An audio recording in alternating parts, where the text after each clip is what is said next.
कभी कभी ऐसा होता है गुरुदेव, मालिक सामने होता है और इंसान उसे बिना मिले ही चला जाता है। तो साईं, तुम इसे क्या कहोगे? बदनसीबी?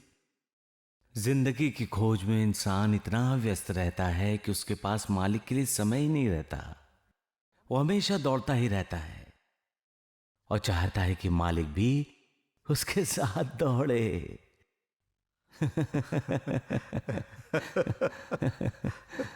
गुरुदेव, हाँ।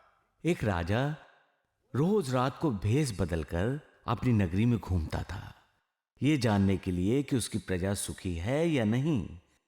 हर रात वो एक साधु को जागते हुए देखता। वो खड़ा होकर आकाश की तरफ देखता रहता।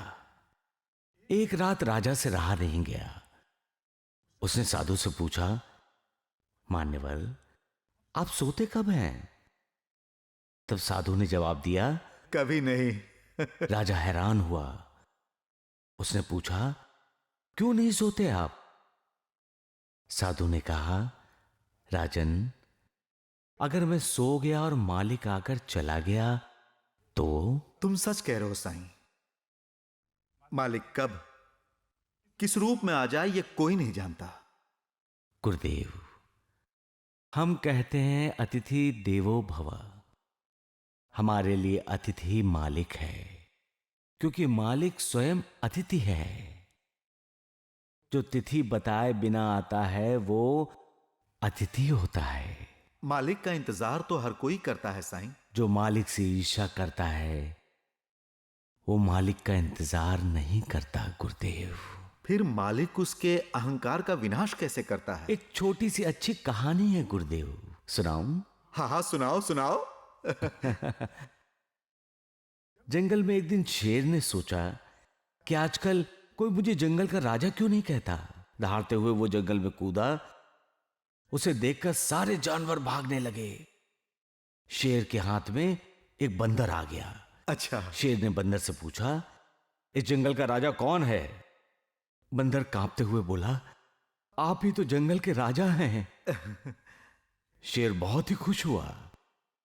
उसने एक हिरण को पकड़ा। उसने भी शेर को कहा, आप ही तो जंगल के राजा हैं।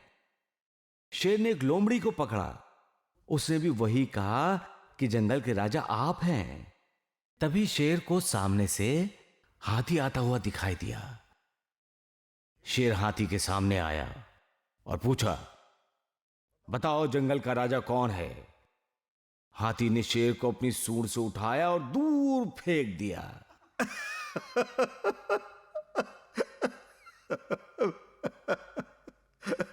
शेर को लगा कि वो आकाश से नीचे गिरा है।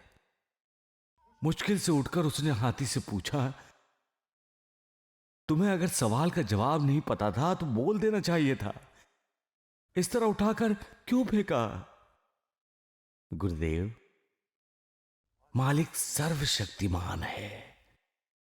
हर अहंकारी को ठीक सबक सिखाता है।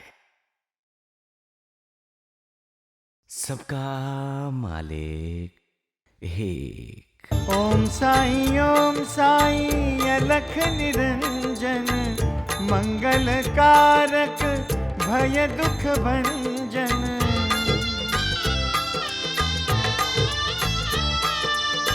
ओम साई महासुखदायक, बल बुद्धि और विद्या प्रदायक।